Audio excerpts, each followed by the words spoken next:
बुद्धि की ताकत यानी दिमाग का खेल।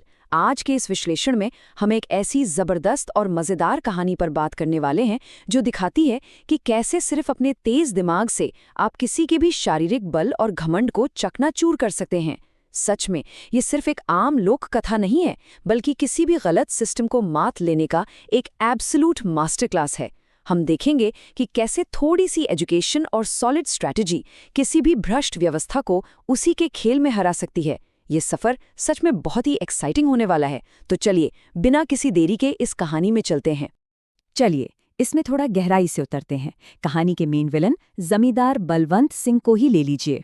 इस आदमी का एटीट्यूड देखिए। इसका मानना था कि ये वहाँ का राजा है। इसका खुद का कहना था, मैं यहाँ का राजा हूँ, मैं इन बेवकूफ़ किसानों को अपनी मुट्ठी में रखता हूँ। पता है, ये सिर्फ इसका अहंकार नहीं था, ये उस पूरे सिस्टम की असलियत थी। बलवंत सिंह गांव के गरीब किसानों को अपनी जमीन ठेके पर देता और फिर ऐसी मनमानी शर्तें रखता कि उनकी सारी मेहनत की कमाई लूट लेता। उसका कॉन्फिडेंस इस बात पर था कि किसान तो बेवकूफ़ हैं, उन्हें तो हमेशा दबाकर रखा जा सकता है। पर स्पॉइलर अलर्ट, यही घमंड आगे चलकर इसकी सबसे बड़ी वीक पॉइंट बनने वाला था। अब यहाँ दो बिल्कुल अलग दुनियाओं का एक बड़ा ही स्टार्क और सच कहूँ तो थोड़ा ट्रैजिक कॉमिक कंट्रास्ट है।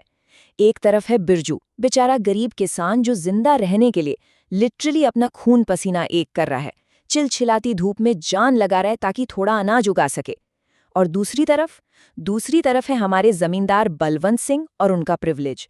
भाई साहब को कोई मेहनत नहीं करनी, बस आराम से बैठना है और फसल काटने के टाइम पर अपनी उन्हीं अनफेयर शर्तों की वजह से बिना एक दिन का उठाए आधी से ज्यादा और सबसे टॉप क्वालिटी की फसल अपने गोडाउनों में भर लेनी है। मेहनत किसी और की और ऐश किसी और की। कितना गलत है ना ये।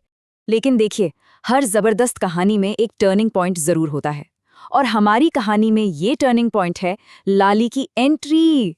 बिरजू ने अपनी बेटी लाली को शहर पढ़ने भेजा था, और जब वो वहां से पढ़ लिख कर गाँव लौटती है तो गांव की हालत देखकर पूरी तरह हैरान रह जाती है। अब लाली सिर्फ एक किसान की बेटी नहीं है, वो एजुकेटेड है, स्मार्ट है, और सबसे बड़ी बात, उसके पास इस शोषण वाली व्यवस्था, इस एक्सप्लॉयटेशन की आर पार देखने की क्षमता है। उसकी एजुकेशन उसे वो ताकत देती है जो गांव में किसी और के पास नहीं थी। सवाल पूछने की ताकत और सिस्टम से भिड़ने की एक सॉलिड स्ट्रैटेजी बनाने की ताकत। और लाली का जो डिटर्मिनेशन है ना, वो इस पूरे विश्लेषण का सबसे थ्रिलिंग पार्ट है। वो एकदम ठान रहती है कि मैं खेतों में काम करूंगी और इस लालची जमींदार को उसी की शर्तों में बांध दूंगी। मतलब ये कोई सड़क पर उतरकर किया गया प्रोटेस्ट नहीं था, ये सिस्टम को उसी के बनाए गए रूल से हैक करने की एक खुली चुनौती थी। लाली बहुत अच्छे से जानती थी कि अगर डायरेक्ट लड़ाई की तो जमींदार अपनी पावर दिखाएगा, इसलिए उसने क्या तय किया कि वो उसके सारे रूल्स मानेगी, बिल्कुल स्ट्रिक्टली, पर अपने दिमाग का ऐसी बखूबी इस्तेमाल करेगी कि इस पूरे खेल का पासा ही पलट जाएगा।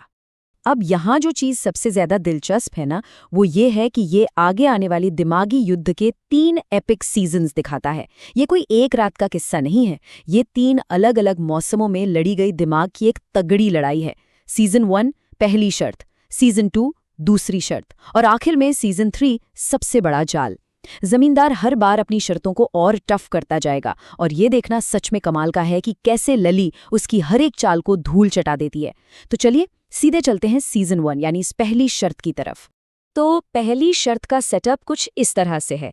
जमींदार सोचता है कि लाली तो एक बच्ची है और गांव वालों की तरह चुपचाप गेहूं या धान उगा लेगी, तो वो शर्त क्या रखता है कि फसल का आधा हिस्सा मेरा और आधा लाली का। पर ट्विस्ट देखिए, जमीन के ऊपर का हिस्सा जमींदार का और नीचे का हिस्सा लाली का। अब जरा यहाँ एक सेकंड के लिए रुकिए और सोचिए, जमींदार इतने कॉन्फिडेंस से ऊपर का हिस्सा मांग रहा है, तो इस एजुकेटेड लाली के पास ऐसा कौन सा मास्टर स्ट्रोक हो सकता है? ऐसी कौन सी फसल वो चुनेगी जो इस जमींदार को सबक सिखाए? Any guesses? और ये रहा रिजल्ट, एकदम माइंड ब्लोइंग। लाली ने धान या गेहूं नहीं बल्कि आलू की फसल लगा दी, और जब फसल काटने का टाइम आया तो जमींदार को उसकी अपनी शर्त के हिसाब से ऊपर का हिस्सा मिला, जो कि क्या था? सिर्फ बेकार घास फूस और सूखी पत्तियां। और जमीन के नीचे का हिस्सा, जिसमें वो कीमती गोल गोल आलू छिपे थे, वो सारे के सारे लाली की झोली में गए। सोचिए उस जमींदार की शक्ल कैसी हुई होगी। उसका लालच उसी पर भारी पड़ गया। उसे लिटरली सिर्फ कचरा मिला, जबकि लाली अपनी बुद्धि से सारी असली फसल अपने घर ले गई। इस करारी हार के बाद ना बलवंत सिंह का अहंकार बिल्कुल तिलमिला उठता है। वो ठान लेता है कि इस बार मैं इस लड़की को कोई मौका नहीं दूंगा। अब इस दूसरी शर्त के सेटअप पर गौर कीजिए। इस बार जमींदार ने पूरे रूल्स ही पलट दिए।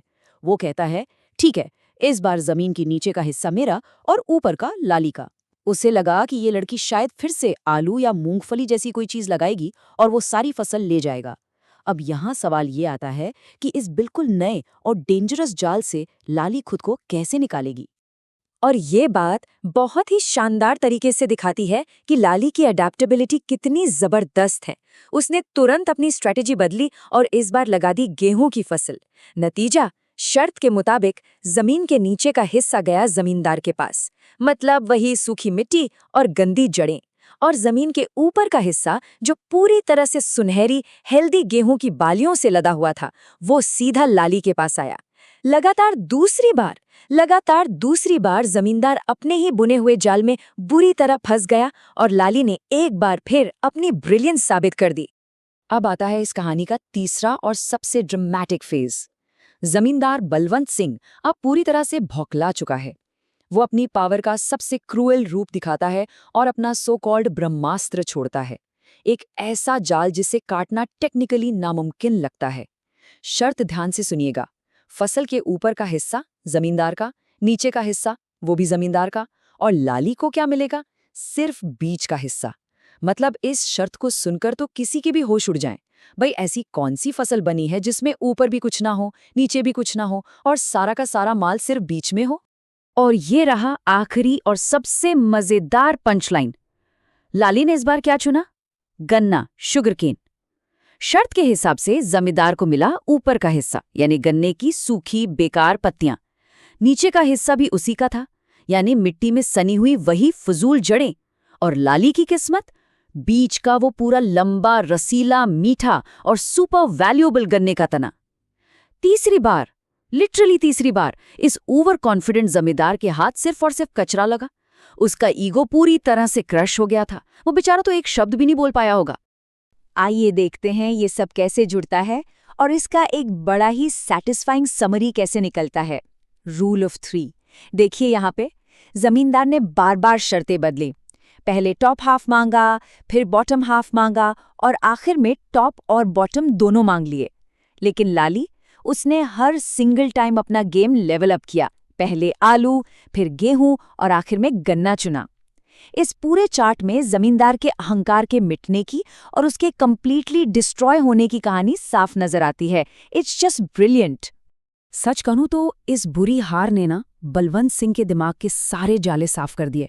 यहाँ से हमारी कहानी एक बहुत ही पॉजिटिव नोट पर आती है। जमींदार को अपनी इस मूर्खता और लालच का फाइनली एहसास हो गया।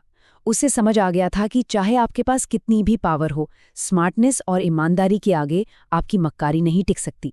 उसने कसम खाई कि वो अब किसी किसान का शोषण नहीं करेगा। उसने गिरवी रखी हुई सारी जमीनें और सारे कागज वापस कर दिए। सोचिए, बिना किसी वायलेंस के, बिना कोई तोड़फोड़ किए, लाली ने सिर्फ और सिर्फ अपने दिमाग से एक पूरे करप्ट सिस्टम को ही बदल कर रख दिया। तो सबसे अहम बात यह है कि आखिर इस बुद्धि की ताकत का, यानी पावर ऑफ इंटेलिजेंस का कोर मीनिंग है क्या? ये बस रट्टा मारने वाली पढ़ाई नहीं है। ये एजुकेशन, क्रिटिकल थिंकिंग और एक क्लेवर स्ट्रैटेजी का यूज करके किसी भी गलत सिचुएशन या शोषण को शांति से खत्म करने की क्षमता है। लाली के पास कोई बॉडी बिल्डर वाली ताकत थोड़ी थी, ना ही कोई पॉलिटिकल पावर थी, लेकिन उसके पास एजुकेशन थी। और याद रखिए, किसी भी सोसाइटी में एजुकेशन सबसे बड़ा इक्वलाइजर है। ये हमें पावर्स और सिस्टम की कमजोरियों को देखने और उन्हें अपने फायदे के लिए यूज करने की ताकत देती है। अब हम इस विश्लेषण के बिल्कुल आखिर में आ गए हैं, पर जाने से पहले मैं आपके दिमाग में एक बहुत ही थॉट प्रोवोकिंग सवाल छोड़ना चाहता हूं। आज की इस तेज तर्रार मॉडर्न दुनिया में, जहां रोजमर्रा की जिंदगी में हमें छोटे बड़े अन्याय देखने को मिलते हैं, वहां हमें इस क्रिटिकल थिंकिंग और एजुकेशन का यूज कैसे कर सकते हैं? चाहे वो आपका ऑफिस हो, मार्केट हो या कोई और जगह। रूल्स तो हर जगह होंगे, पर यह आपकी बुद्धि है जो उन रूल्स के बीच से भी आपको जीतने का रास्ता दिखाती है। इस कहानी को हमेशा याद रखिए, क्योंकि एक सच्ची और स्मार्ट स्ट्रैटेजी के आगे बड़े से बड़ा सिस्टम भी घुटने टेक देता है। आई होप आपको ये डिस्कशन मजेदार लगा होगा।